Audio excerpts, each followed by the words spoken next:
Thursday. It's non-NBA Cup Day. There are 3 games on. Let's preview it. Let's talk about streaming options and let's listen to the GOAT, Michael Bolton. Thanks, Josh. It's Michael Bolton here, and it's time for another episode of the Locked On Fantasy Basketball Podcast. Let's get to it. Let's get to it, indeed. You are Locked On Fantasy, your daily NBA fantasy podcast. Part of the Locked On Podcast Network, your team every day. Hello and welcome to the Locked On Fantasy Basketball Podcast, brought to you by Basketball Monster. My name is Josh Lloyd, and you forgot about the essence of the game. It's about the cones. I'm also the lead fantasy analyst at basketballmonster.com, and you can find me on Blue Sky at joshloyd.bsky.social, on Twitter at redrock_bball, on TikTok at redrock_bball, and on Instagram at Locked On Fantasy Basketball. Today's episode is brought to you by Game Time. Download the Game Time app, use the code LOCKEDONNBA for $20 off your first purchase. Also, chuck yourself over to lockedondaily.com and sign up. Find your favorite team and sign up for a newsletter that covers all the information, all the stuff that you need to know delivered to your inbox daily with a brilliant newsletter, lockedondaily.com. You're double banging here, of course. You're watching the video, audio. We're heading towards 90k subs on YouTube. So if you ever thought that you might want to be a sub, well, you can go and do that over there and get those numbers up. Speaking of numbers up, we've had 2 games each of the last 2 days, and now we've gone up to 3. That's actually a 50% increase. So bang, off we go. These are teams now that are not part of the NBA Cup, and I will just throw the usual PSA out there. Yes, there are going to be games on Saturday. 2 of them, in fact. There are going to be extra games added on Sunday. 2 extra games on Sunday. Yes? Will it be on ESPN? Of course it will. Yahoo? Absolutely. Every single fantasy platform? Yes, it will be there. Those teams that win the NBA Cup quarterfinals will be on Saturday. The teams that lose will be on Sunday. Those games will count. I assure you, I guarantee you, that is ironclad, locked in, locked on guarantee. Yes? Good? Thank you. Let's preview these games on Thursday. Compressed start times as well for these games. I believe they all start within 30 minutes of each other. Let me double check that. I did look at it, and now I'm going to look at it again. So there's a 2 7:30 games and an 8 p.m. game. Just the other thing that we got in terms of news, we got an update on Mitchell Robinson, who's not returning until the end of January. You know that I've been very adamant about not holding on to him, and cool. That's another 2 months away. So, yeah, do not roster Mitchell Robinson. We also got an update on old mate Kawhi Leonard. And the news from Shams Charania was that the return is not imminent. Again, not a shock at all. Whatever sort of interesting little things you want to find. But this is the way that I went through it and I talked about it the other day. Is say, if they're going to hide footage of him practicing, that's a bad sign. If the big news is that Kawhi Leonard has started shooting, that is a horrible sign because you would have assumed that he was just doing shooting anyway. So none of that is good. And I don't think we're getting Kawhi back until January, but I don't know. And you know that I'm just 100% out here. I am out. And maybe that ends up being wrong. It might end up being wrong with him. It might end up being wrong with old mate Joel Embiid. But I don't care. That is my current stance on those guys for all of the reasons that I have detailed in the past. Very, very clear stuff, I think. All right. What else are we going to do here? All right. We'll just do what we need to do. Let's talk about the games. Let's go in and talk about what is on my radar for these 3 games on Thursday. The first game up, the Detroit Pistons up against the Boston Celtics. And there's been just a couple of changes to that injury report since I did get this prepared. What we got was both Wendell Moore and Asar Thompson for Detroit off the injury report. And what we did get for Boston is Jason Tatum added to the injury report. Questionable tag. That's interesting. I think he'll be okay, and I think it's partially just to always provide plausible deniability for when they rest him, but he's on the injury report. In terms of the spread, it's 13.5 points to the Boston Celtics. Detroit plays just Thursday. This is their only game for the week, and then they don't play Friday, Saturday, or Sunday. But they do play Monday, and they do play Thursday, Saturday, the week after. Remembering that next week, there are no games Tuesday, Wednesday. Not entirely true. There was one game on Tuesday. It is the NBA Cup Final. That does not count for fantasy. That game next Tuesday does not count. So for our purposes, Tuesday and Wednesday next week are 0 game days. So Detroit goes Thursday this week, and then Monday, Thursday, Saturday next week, whereas Boston is a Thursday, Sunday this week into Thursday, Saturday next week. So still a bunch of huge holes. Bobby Klintman is out for the Pistons, and then, like I said, Asar and Wendell Moore were out of the last game, but they are available and ready to play. Sam Hauser has actually been downgraded to doubtful for Boston, so that just helps guys like Peyton Pritchard, it helps guys like Al Horford, and then there'll just be a melange of nonsense through the back end of that rotation with Cornette maybe, a Tillman maybe, a Cater maybe, some Walshy action in there as well. Although I think Jordan Walsh might have been slammed onto the injury report as well. Yep, he is questionable there too. So that's our injury stuff. What am I going to watch on the Detroit side of things? The thick hogsman, Tobias Harris, who has had some real struggles. What I want to see from him is a bit of a usage rise, but being able to maintain the efficiency, which has improved lately. I do think that there's still a little bit more we can squeeze out of the old thick hogsman. And then for the Celtics, it's almost a similar sort of a scenario because it's Jrue Holiday, a guy that in the past has had very strong fantasy value that has started this season quite poorly. I'm less confident in Jrue than I am in Tobias. I want to see, though, what I think the last time was that we saw Holiday where he was taking 1 million threes in that game against Memphis. But it's more about, like, are defensive stats going to come and where is the efficiency and where does it lie as we move forward. In terms of stream, guys, Leaky Beasley is available in over 60% of Yahoo leagues and he's a top 30 player over the last week. He has always been prone in his career to inconsistency, but honestly, he's been way more consistent. So I think he's actually probably worth a look here. And then Al Horford's the guy that's 34% rostered over on Yahoo, meaning he's available in a lot of spots as well. And while there's so few games on, you use him. Very clearly he is a guy that gets rostered in these formats. The second game, another 7:30 p.m. Eastern game, is Toronto up against your Miami Heat. No spread available for this one. This is both of these teams' only game for the week left over. So they play Thursday, then they're off for 3 days, and then both teams play Monday. Toronto goes Monday, Thursday, Sunday. Miami is Monday, Friday, Saturday. We know that Scotty Barnes is out. I talked about Barnes' ankle injury in the waiver wire show earlier today. Quickly is going to be out. The Shark, Bruce Brown, is going to be out. Josh Richardson is out for Miami, while Pelle Larsson is doubtful, and old mate trade legend, locked in super serious contract year legend Jimmy Butler is probable for this game, so he is going to play. On the Raptors side of things, it's all about sort of watching the Kelly Olynyk dynamic along with John Mobo and Ochai Agbaji and Davion Mitchell and the Prestige Penis Grade A Dick, because it's who's taking over from Scott Barnes. Olynyk at the moment is really only playing center. We'll see if they give him any power forward minutes. Remember that Barnes was splitting point guard, power forward minutes in his role, so we're going to need to replace some point guard stuff. We need some power forward stuff, and there's just a bunch of different guys they can go to. If Olynyk plays 23 minutes, then yeah, we're all in about him as a 12-team league player. I'm just not sure we're going to get there. For the Miami side of things, Terry Rozier has been very bad most of the season. Is it a foot thing? Is he a wash thing? Is it a heat thing? I don't know. But he hasn't been good. But we are continuing to watch him to see where do the minutes go. If they go back to 24, then we lose even more confidence. If it pushes to 30, then we gain confidence back. In terms of stream, guys, I do think Agbaji's the guy if you've got no dick left on your waiver wire. Agbaji would be the second preference to me, and then you could look at a Mitchell after that. Olynyk's borderline, again, they have only been using him as a center, and we'll see. If they do give him power forward minutes, he's got the best per-minute fantasy production of all this group, but I just don't know. And then for the Miami Heat, the guy they're giving minutes to at the moment, unbelievably, is Jrue Smith. Smitty played 26 minutes last game, 24 the game before that. Is getting minutes over Jaquez. There's no Larson available here. Josh Richardson's out. Burks is out of the rotation. So yeah, Jrue Smith available everywhere. In fact, that probably deserves an old double onyx, diamond, titanium, platinum sort of a drop here. Smith is getting minutes. Smith is providing value, and he's at least in consideration to be a stream guy with only the 3 games on. So yeah, don't sleep, old mate Jrue Smith. We're going to come back to talk about one more game. It is the Pelicans and the Kings, and then some more streaming stuff. But today's episode is brought to you by the big fellas, the good blokes over at Game Time and Game Time Picks. What is Game Time Picks? It's the new feature over at Game Time that gets you to save your time, to save your money by filtering out the fluff. Game Time Picks shows you the best ticket options available for your particularly chosen event, sporting, comedy, musical, whatever it is. Game Time Picks just shows you the good options. And that's just the icing on the cake, so to speak, the cherry on top. The glaze on the donut. That's not a phrase, but maybe it is.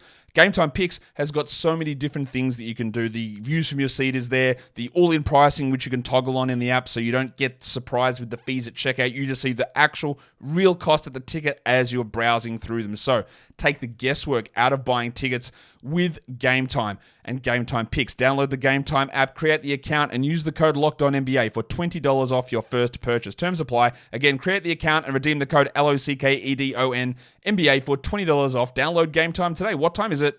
Game time. Okay, let's look at this third game, final game of the day. This is the 8 p.m. Eastern game. It is the Sacramento Kings taking on the Orleans Pelicans. We are in New Orleans for this game. The Kings are actually 5.5-point favorites in this one. In terms of schedule, the Kings play Thursday, and that is it for the week. But they are the only team next week that plays 4 games. Monday, Thursday, Saturday, Sunday.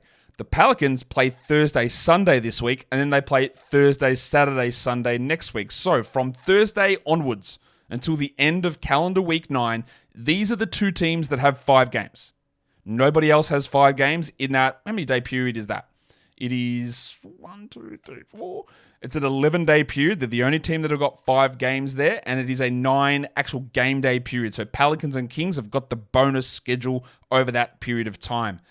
The problem is we've got a million guys in and out for these squads. Trey Lyles is out for Sacramento. Devin Carter is out. Isaac Jones missed the last game. He'd been producing enough deep league value to be important, but he missed the last one. I think he'll be okay. We'll see.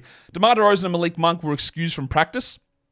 They said that if there was a game that day, they'd likely be able to play. So I'm just going to softly put them as probable on this list, but I think that they're okay, so we don't worry too much about DeRozan and Monk there. And then for the Pelicans, we know there's no Zion, there's no Brandon Ingram, there's no Namua legend Jordan Hawkins, Jose Alvarado is out, and then it's the ones who missed the last game, Daniel Tice and Carlo Makovic. What a disappointment Makovic has been. I thought there was a real shot for him to get center minutes before training camp opened, and then as soon as we saw him getting 0 minutes of that first preseason game, we went, nope, absolutely not, get out of here, and he must just be not showing anything, or maybe Willie Green's bad at coaching, or maybe it's a mix of the two.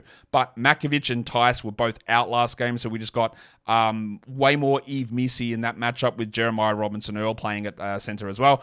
Javonte Green also missed the last game with ankle soreness, like I suggested might be the case. I think that people use, or teams use that last game before this little break here to give guys with some soreness a little bit of a chance to get some extra rest in. So that's why I've upgraded Green myself, personally, me, Injury Report legend. I've upgraded Javonte Green to probable here. That's not official. That's what the asterisk means, is that it's not official. I just think that it's probable that Javonte Green is available.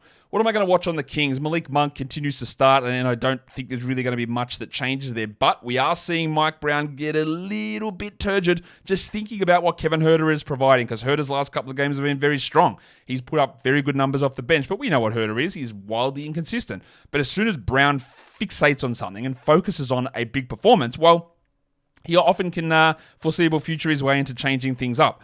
So there's still no real sort of setness in terms of what happens with Huerter or Alice, who might be a 20-minute guy or a 0-minute guy, or Huerter might be 13 minutes or 25 minutes, and Monk had been playing 35. Does he go back to 30? I don't know.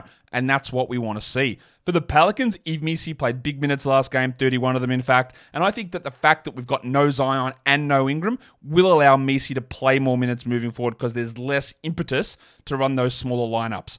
I don't think that Jordan Hawkins eventually returning will impact that, but you never know. It might.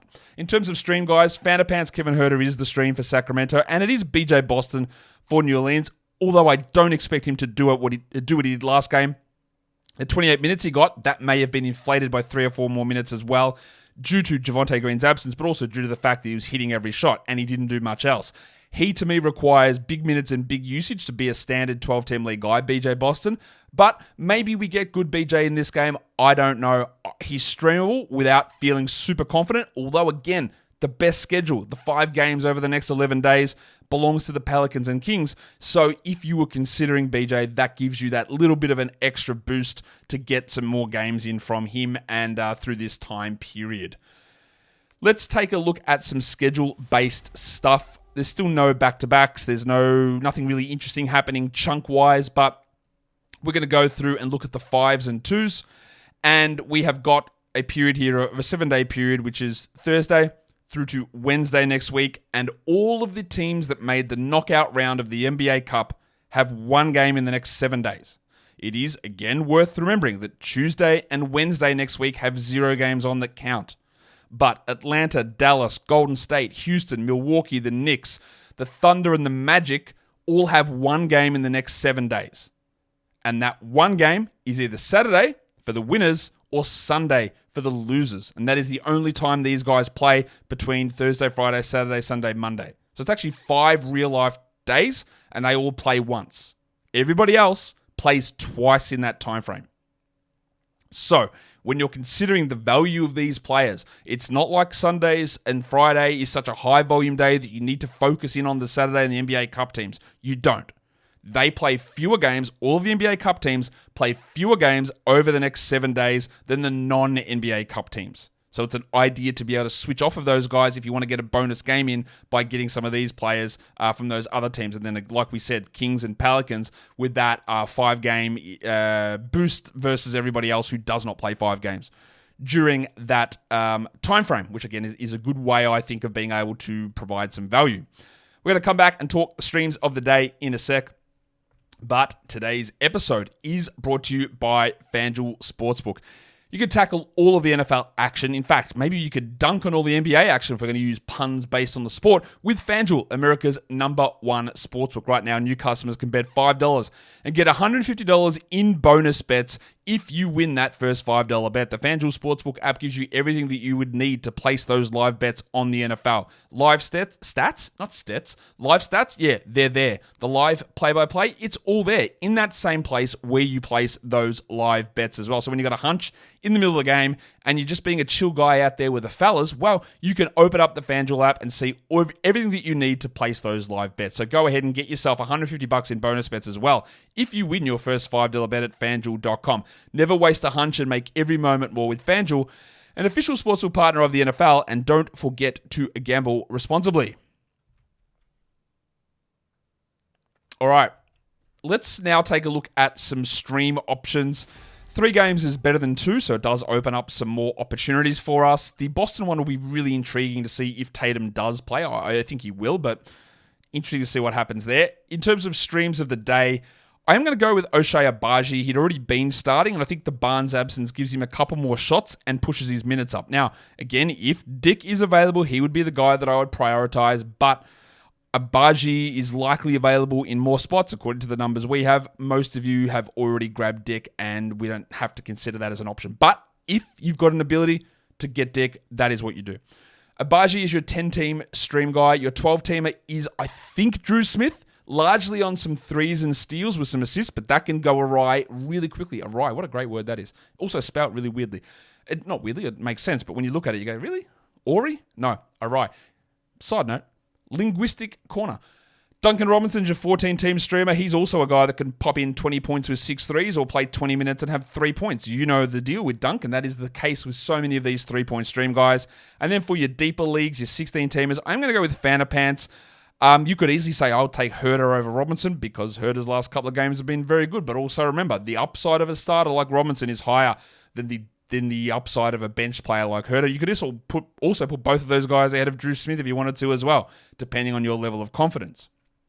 For Yahoo Points Leagues, I'm going to go with Agbaji as my stream guy there. And then for ESPN Points, because he's available in like a million leagues, Al Horford is available, and you should be looking to use him in that scenario. If we're just going to go to the 10-teamers, we use a 65% roster cutoff on Basketball Monsters Advanced Metric. We go to Agbaji, Jrue Smith, Duncan Robinson, Kevin Herter, John Mobo, and Isaiah Stewart. These are going to be applicable to almost every league, though. Hardly any of those players have any level of high roster percentage numbers. For 12-teamers, I go to Haywood Highsmith, Kelly Olynyk, which you could. These are all so close that the order of them doesn't really matter that much. Davion Mitchell's there, Keon Ellis is there, Jaime Jaquez Jr. is there, and Kevin Love, even though Love barely played in the last game, he's got the ability to have close to a double-double in like 14 minutes, and another player that's just finding someone who's going to get minutes. If we go to deeper league type streams, Jeremiah Robinson-Earl, with the absence of Ingram and Zion, is going to get some minutes, especially if Tyson Makovich are out. Jacoby Walter, who Can he easily pop off for big scoring nights? He doesn't always do everything else, but you could easily put him ahead of a bunch of the other players as well. That is how tight all this stuff is. Got Tim Hardaway Jr. there, Javonte Green. I'm going to put Jamal Shed back into the rotation. He's been out the last two just because of numbers, but given the fact that now Barnesy is out, I think we're going to see some Shed, and Shed can be a steals guy that can help you in that category. And the last name on that list is someone we've really never mentioned at all in this show this season, and that is Simone Fontecchio. And there was times last season where Fontecchio was being rostered in 12-team leagues, but he has been really marginalized on the Pistons this season. But for a day like this, with the 3 games on, I think Fontecchio is worth somewhat of our time. A little bit, deeper leagues.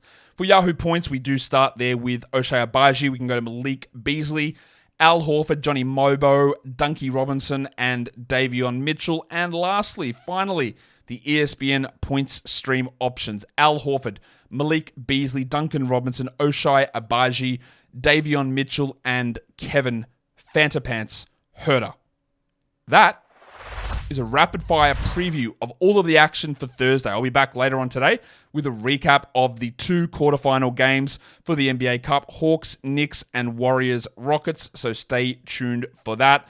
In the meantime, go ahead and double bang, get us towards the 90k subs, thumb it up, leave your comments as well. And again, remember, guys, be kind to ourselves, especially over stressful periods. Always try and find the things that you can look at that you did well. Improve on them, fix your mistakes, but know that there's always something good that happened. Guys, we are done here. Thank you so much for listening, everyone. See ya.